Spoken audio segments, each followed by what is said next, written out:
In this video, I will show with you step by step how to log in SEB Bank online. So all you have to do, this is a Latvia bank.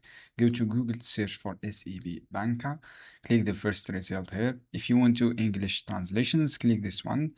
You will see this page. Click on this locked and internet banking. From this page, you will next page from here. All you have to do, write your user codes and your identity number. So friends, you can choose authentication tools for login. First step, Smart ID. Log in your user code and then click identity. This one. After that, write your SEB mobile number if you want to log in through your mobile number, and then your number here, and then click connect. Actually, you have also another step to log in. You have EID card, write your EID card, and then click connect. And you have also code calculators, write your user code, and then click connect. In this case, guys, I'm going to log in my Smart ID. Just write your Smart ID and then click login.